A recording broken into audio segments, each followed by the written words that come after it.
বন্ধুরা, আপনারা কি জানেন প্লেনে প্যাসেঞ্জারদের হলুদ কার্ড কেন দেওয়া হয়? কখনো ভেবে দেখেছেন গাড়ির টায়ার কখনো চৌকো হয় না কেন? বন্ধুরা, আপনারা কখনো গ্রিন ম্যানের নাম শুনেছেন? আপনারা কি মোবাইল ক্যামেরায় তোলা পৃথিবীর প্রথম ছবিটা দেখেছেন? এইসব প্রশ্নের উত্তর জানার জন্য ভিডিওটা অবশ্যই শেষ পর্যন্ত দেখুন। নাম্বার 1। সম্প্রতি একজন রাশিয়ান ইনফ্লুয়েন্সার সার্গি তার পার্টনারের ট্রাস্ট টেস্ট করার জন্য তাকে এইভাবে গাড়ির উপরে বেঁধে শহরে একটা চক্কর লাগান। ট্রাস্ট টেস্টের নামে এইভাবে কারোর প্রাণ সংকটে ফেলা একেবারেই উচিত নয়। আর এই জন্যই রাশিয়াতে সার্গিকে ব্যাপকভাবে ট্রোলও করা হয়। বন্ধুরা, আপনাদের কি মনে হয় সার্গি কি এটা ঠিক করেছেন নাকি ভুল? আপনার মতামত অবশ্যই আমাকে কমেন্ট করে জানান। নাম্বার 2। আপনারা কি জানেন 1928 সালে 1 সেপ্টেম্বর ফ্রন্টিয়ার মেলে ভারতে সর্বপ্রথম এয়ার কন্ডিশন বগিটি লাগানো হয়েছিল। কিন্তু চমকটা হলো সেই সময় এই বগিতে এসি দিয়ে নয়, বরং এই ধরনের বড় বড় আইস ব্লকের সাহায্যে বগি ঠান্ডা রাখা হতো। নাম্বার 3। আপনারা জানলে অবাক হবেন, জাম্পিং চোলা নামক ক্যাকটাসকে মানুষের শত্রু বলে মনে করা হয়। হ্যাঁ বন্ধুরা, একদম ঠিকই শুনেছেন। এই ক্যাকটাসটা বিশেষত সাউথ আমেরিকায় পাওয়া যায়। আসলে এই ক্যাকটাস এমনভাবে গ্রো করে যে যখন কোনো মানুষ এই ক্যাকটাসের সামনে দিয়ে যায়, তখন এই ক্যাকটাস মানুষের শরীরের হিটকে শনাক্ত করে সেই মানুষের শরীরে এইভাবে জাম্প করে আর নিজের কাঁটা বিছিয়ে দেয়। আর এই জন্য এই ক্যাকটাসকে মানুষের পক্ষে অত্যন্ত বিপজ্জনক বলে মনে করা হয়। নাম্বার 4। আপনারা কি ফোন থেকে ক্যামেরাবন্দি হওয়া পৃথিবীর প্রথম ছবিটা দেখেছেন? এখন আপনারা স্ক্রিনে যে ছবিটা দেখছেন সেটা ফোন থেকে তোলা প্রথম ছবি, যা 1999 সালে ক্যালিফোর্নিয়াতে ক্লিক করা হয়েছিল। নাম্বার 5। বন্ধুরা, এই পেন্টিংটা দেখে কি মনে হচ্ছে? একটা ছেঁড়া প্লাস্টিক দিয়ে মোড়ানো একটা ছবি, কি তাই তো? যদি আপনার উত্তর হ্যাঁ হয়, তাহলে আপনিও আমার মতো ভুল করছেন। ইনি হলেন একজন আর্টিস্ট যার নাম রবি নীলি। তিনি এই গোটা বিশ্বে একমাত্র এমন পেন্টার যিনি তার সমস্ত ছবি এইভাবে 3D ইলিউশনে পেন্ট করেন।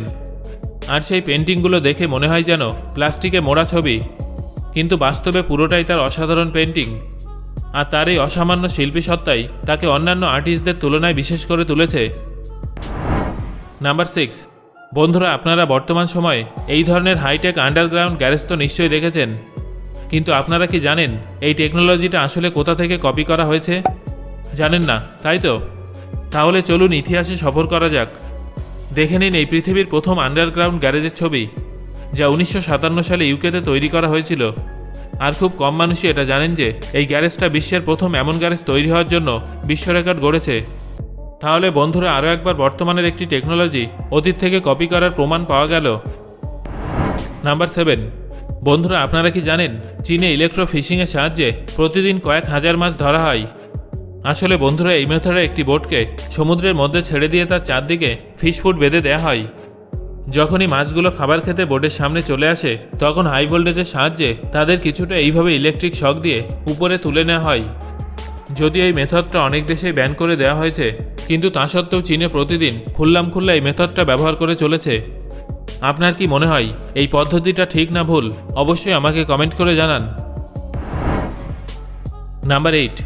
আপনারা কি জানেন বিংশ শতাব্দীর মাঝামাঝি সময়ে পেনসিলভেনিয়াতে মানুষের মনে প্রচণ্ড পরিমাণে রাক্ষসের ভয় ছড়িয়ে পড়েছিল।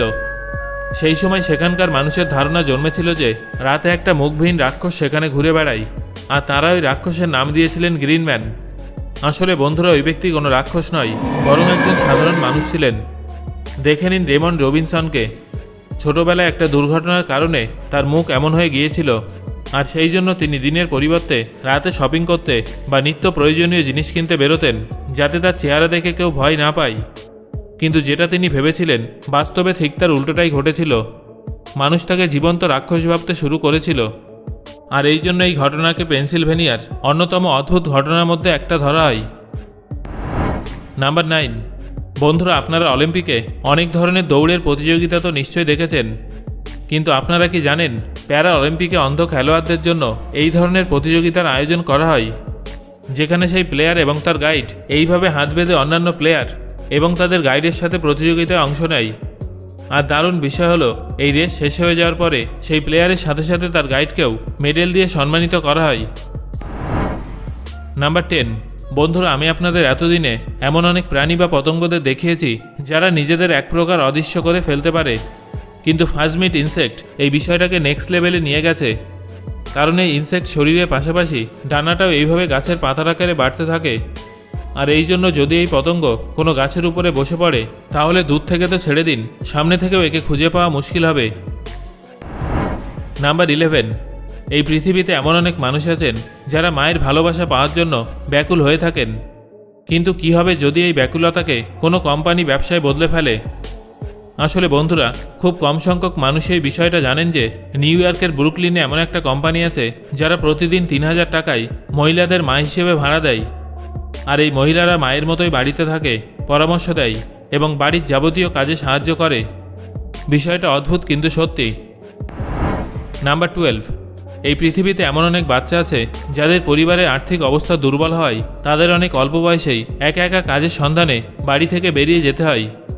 আর সেই সব বাচ্চাদের যন্ত্রণার কথা দেখানোর জন্য সিরিয়ার একটা 9 বছর বয়সী বাচ্চা এই ধরনের 12 ফুট লম্বা একটা কাঠের লিটিল আমলকে তৈরি করেছে, যা তুর্কি থেকে ব্রিটেনের 8000 কিলোমিটার দীর্ঘ সফরে বেরিয়েছে। আসলে বন্ধুরা, এটা শুধুমাত্র এই জন্য তৈরি করা হয়েছে যাতে অন্যান্য মানুষরাও লক্ষ লক্ষ কিশোর শরণার্থীদের কাহিনী এবং তাদের সমস্যা সম্পর্কে অবগত হয়। আর বাস্তবে এই বিষয়টা সত্যিই প্রশংসনীয়। নাম্বার 13, যদি একটা গাড়িতে গোলাকার টায়ারের পরিবর্তে চৌকো টায়ার ব্যবহার করা হয় তাহলে কি হবে? আসলে বন্ধুরা, আপনারা কখনো না কখনো এই বিষয়টা তো নিশ্চয়ই ভেবেছেন যে যদি গাড়িতে একটা গোলের পরিবর্তে চৌকো আকৃতির টায়ার ইনস্টল করা হয় তাহলে কি সেই গাড়িটা চলবে? এর উত্তর হলো হ্যাঁ, অবশ্যই চলবে। আসলে বন্ধুরা, যখন কোনো গাড়িতে গোলাকার টায়ারের পরিবর্তে চৌকো আকৃতির টায়ার ব্যবহার করা হয় তখন সেই গাড়িটা এইভাবে ভাইব্রেশন উৎপন্ন করে এক জায়গা থেকে অন্য জায়গায় ট্রাভেল করতে পারে। কিন্তু তাহলে কেন গাড়িতে চৌকো টায়ার না দিয়ে সবসময় গোলাকার টায়ারই ব্যবহার করা হয়? এর পেছনে থাকা সবথেকে বড় কারণ হলো টায়ারের মাধ্যমে জেনারেট হওয়া ভাইব্রেশন এবং সাউন্ড। আসলে খুব কম সংখ্যক মানুষ এটা জানেন যে এই ধরনের চৌকো টায়ার এত বেশি মাত্রায় ভাইব্রেশন উৎপন্ন করে যে তাতে গাড়ির ভেতরে বসে থাকা মানুষের হাড় পর্যন্ত ভেঙে যেতে পারে। শুধু তাই নয়, যদি এই ধরনের গাড়ি অনেক দ্রুত গতিতে চালানো হয় তাহলে এই টায়ার এত বেশি মাত্রায় সাউন্ড তৈরি করবে যে মানুষের কান সেই আওয়াজ সহ্য করতে পারবে না। আর এই জন্যই বাস্তবে কখনো এই ধরনের এক্সপেরিমেন্টকে গুরুত্ব দেওয়া হয়নি। নাম্বার 14, প্লেনে প্যাসেঞ্জারদের হলুদ কার্ড কেন দেওয়া হয়? আসলে বন্ধুরা, অ্যাভিয়েশন ইন্ডাস্ট্রির একটা ল অনুযায়ী প্লেনে উপস্থিত যে কোনো প্যাসেঞ্জারকে তারা হলুদ কার্ড দিয়ে দিতে পারে। কিন্তু এই হলুদ কার্ড আসলে কি? বন্ধুরা, এটা তো আমরা সবাই জানি যে বর্তমান সময় আমাদের পৃথিবী ভয়ানক একটা ভাইরাসের সাথে যুদ্ধ করছে, যার ফলে প্রায় সব এয়ারলাইন্স কোম্পানি প্লেনের মধ্যে প্যাসেঞ্জারদের মাস্ক পরা বাধ্যতামূলক করে দিয়েছে। কিন্তু তারপরেও আমাদের মধ্যে এমন অনেক মানুষ আছেন যারা সুযোগ পেলেই মাস্ক হয় পুরোপুরি খুলে ফেলেন, না হলে সেটা নাকের নিচে নামিয়ে রাখেন। এবার এরকম অবস্থায় যদি প্লেনের মধ্যে কোনো প্যাসেঞ্জার এই ধরনের কাজ করেন তাহলে তার মধ্যে অনুশোচনাবোধ জাগ্রত করার জন্য এয়ারলাইন্স কোম্পানির তরফ থেকে সেই ব্যক্তিকে শাস্তিস্বরূপ একটি হলুদ কার্ড দেওয়া হয় আর তাকে সঠিকভাবে মাস্ক পরার জন্য সতর্ক করা হয়। কিন্তু তারপরেও যদি প্যাসেঞ্জার বারবার ইচ্ছাকৃতভাবে একই রকম আচরণ করতে থাকেন তাহলে তার থেকে ফাইন হিসেবে 250 থেকে 1250 ডলারের মধ্যে জরিমানা আদায় করা হয়। আর জরিমানা হিসেবে কত ডলার নেওয়া হবে সেটা পুরোপুরিভাবে নির্ভর করবে সেই ব্যক্তি কতগুলো হলুদ কার্ড পেয়েছেন তার উপরে। সো বন্ধুরা, এই ফ্যাক্টগুলোর মধ্যে কোনটা জেনে আপনি সবথেকে বেশি অবাক হয়েছেন সেটা আমাকে কমেন্ট করে জানান। আর ভিডিওটা ভালো লাগলে একটা লাইক করুন এবং বন্ধুদের সাথে শেয়ার করুন।